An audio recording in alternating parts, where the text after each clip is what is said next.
Hello जीजू, देव मल्होत्रा के club में कुछ लोग मेरे साथ जबरदस्ती कर रहे हैं। छोड़ो मुझे। हेलो शगुन, ये क्या नया नाटक है? छोड़ो। शगुन के रोने की आवाज और गुंडों के हंसने की आवाज आहान के कानों में साफ पड़ रही थी। शनाया, मुझे कुछ जरूरी काम है, मैं बस कुछ ही देर में आता हूँ।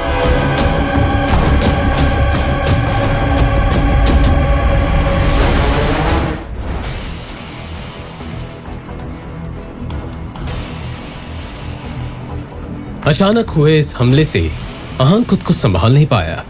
अपनी नाक पर पड़े बंधन से आहान ने निकलने की पूरी कोशिश की थी, मगर अंत में उसका शरीर ढीला होता गया और आहान बेहोश होकर जमीन पर गिर पड़ा। जाहिर था आहान को रुमाल में लगे क्लोरोफॉर्म की मदद से बेहोश किया गया था, और फिर जैसे ही वो बेहोश हुआ, उसके सामने दो चेहरे आकर खड़े हो गए। उनका नाम शौर्य और शगुन था। दोनों के चेहरे पर एक विजयी मुस्कान थी। तभी शगुन ने शौर्य से कहा,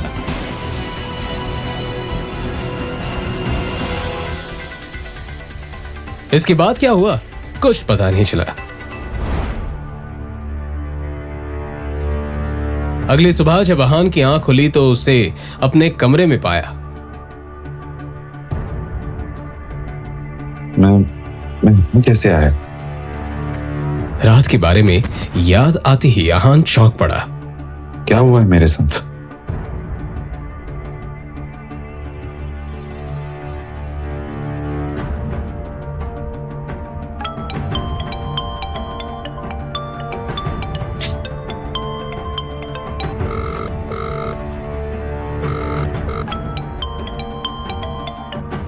हेलो शगुन, ये क्या खेल चल रहा है? कहाँ हो तुम? मैं जब मल्होत्रा के यहाँ पहुंचा तब वहां तुम नहीं थी, और फिर मुझे किसी ने बेहोश कर दिया, और अब मैं अपने घर में उठाऊं। सच सच बताओ, मेरे साथ क्या हुआ? सस्ते नशे करने की आदत पड़ गई है क्या आपको जीजा जी? देखिए, मैंने आपको कहीं नहीं बुलाया। मैं तो शहर से बाहर हूँ यार। देखिए जीजा जी, मैं बहुत बिजी हूँ। आपकी फिजूल की बातों के लिए मेरे पास बिल्कुल वक्त नहीं, ठीक है? फोन रखिए। इतना कहकर शगुन ने फोन काट दिया। तभी उसके मोबाइल पर शनाया का मैसेज आया। इस मैसेज को पढ़कर आहान ने एक लंबी सांस ली, और फिर उसकी मोबाइल पर विक्रम का फोन आया। फोन उठाते ही विक्रम ने कहा, अब आप अपना काम शुरू कर सकते हैं। फिलहाल आपके रहने के लिए रोजवुड स्प्रिंग में एक घर बुक कर दिया है।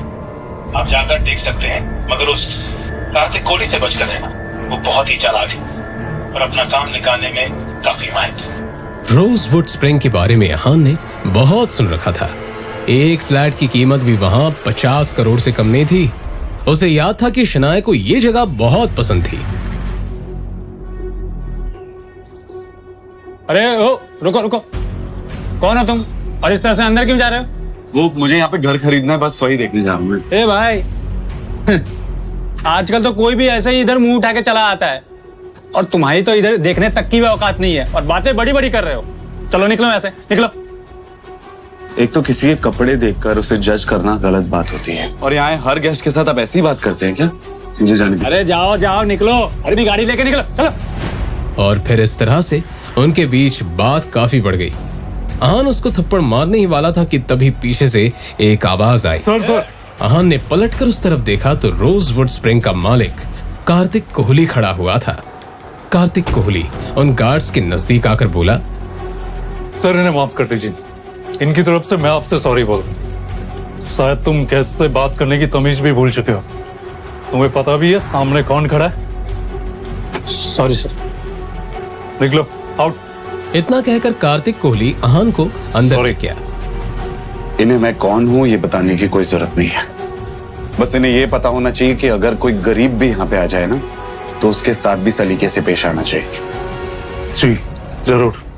अब वैसे मुझे पता था आप यहाँ आने वाले हैं, बस इन्हें बताना भूल गया। वैसे मैंने आपके लिए लंच का इंतजाम किया, चलिए जरा हमें भी मौका दीजिए। आपका ये रोजवुड स्प्रिंग्स काफी पॉपुलर हो रहा है, पर मुझे लगता है अगर इस पहाड़ी इलाके में इसका एक्सपेंशन हो पाए ना, तो ये जगह देश भर में मशहूर हो जाएगी और बड़े बड़े लोग आकर खरीदारी करना पसंद करेंगे। आप सही कह रहे हैं मिस्टर रायजादा। मगर क्या है कि इसके लिए बहुत सारे पैसों की जरूरत है, जो फिलहाल तो मेरे पास नहीं है। अगर आप चाहें तो इस प्रोजेक्ट में मैं इन्वेस्ट कर सकता हूं। ये तो मेरे लिए बड़े नसीब की बात होगी। मुझे आपका ये फैसला मंजूर है। और फिर इस तरह से यहाँ एक डील फाइनल हो गई। कार्तिक कोहली बहुत ही खुश था। तो ठीक है, मैं चलता हूं। अरे मिस्टर रायजादा, बाहर धूप बहुत है, आप मेरी गाड़ी लेकर जाए प्लीज।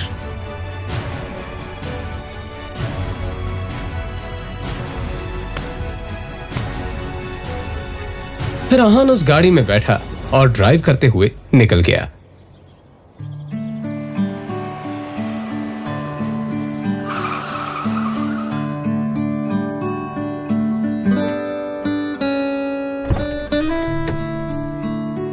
इधर आहान अब शनाया के ऑफिस के बाहर पहुंच चुका था। आज वो इस गाड़ी पर शनाया को ले जाने वाला था। बाहर निकलते ही शनाया हैरानी से आहान को देखकर बोली, ये इतनी महंगी गाड़ी रेंट करने की क्या जरूरत थी? अरे आप टेंशन मत लीजिए, इसे मेरे एक दोस्त ने ऑफर किया। आप चलिए चलते।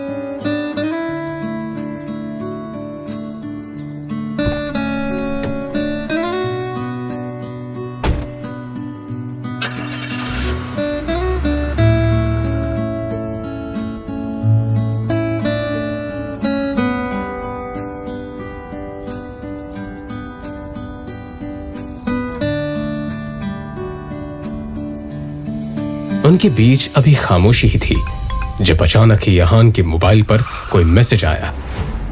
आहान ने एक हाथ उठाकर देखा तो शौर्य का मैसेज था। उस मैसेज को खोलते ही आहान का हाथ लड़खड़ा गया। क्या हुआ? कुछ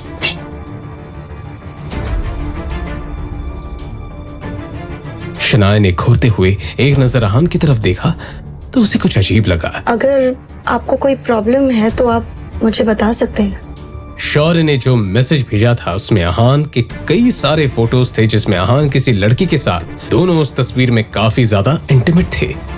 तभी आहान को एक और मैसेज आया जिसमें लिखा हुआ था, तुम्हारी ये सारी तस्वीरें अब शनाया को मिलने वाली हैं, जल्दी घर पहुंच जाओ। ये मैसेज पढ़ते ही आहान की हालत खराब हो चुकी थी।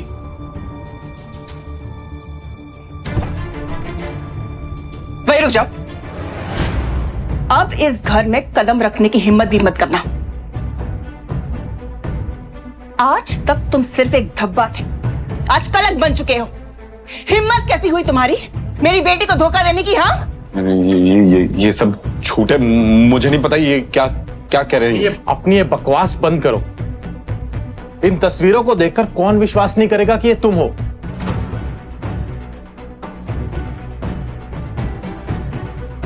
कहते हुए शौर्य ने मोबाइल शनाया के हाथों में दे दिया।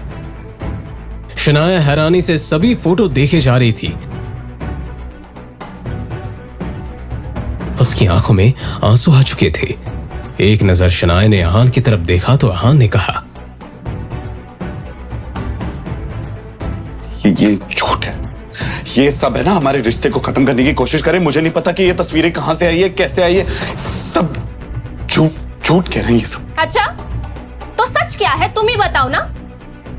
पैसे के लालच के लिए तुमने शादी तो कर ली, और हाँ, तुम कौन से रिश्ते की बात कर रहे थे? वो जो अब तक बना ही नहीं। शनाया आंखों में आंसू लिए सभी के चेहरे की तरफ देखे जा रही थी। शनाया, सामने डिवोर्स पेपर्स रखे हैं,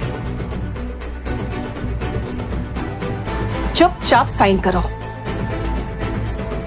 अब इस आदमी के साथ मैं तुम्हें 1 मिनट के लिए भी बर्दाश्त नहीं कर सकती हूँ। फिर एक बार शनाया ने आहान की तरफ देखा।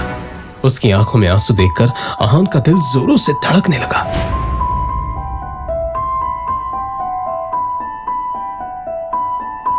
शनाया भारी कदम से उस टेबल की तरफ बढ़ रही थी जहां पर डिवोर्स पेपर रखा हुआ था। ये देखकर आहान का दिल जोरों से धड़कने लगा।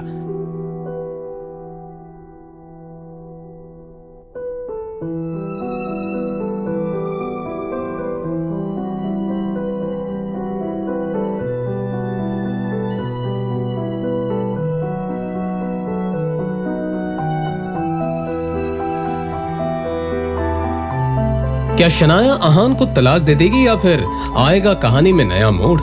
जानने के लिए बने रहिए इस कहानी के साथ सिर्फ और सिर्फ पॉकेट एफएम ऐप पर।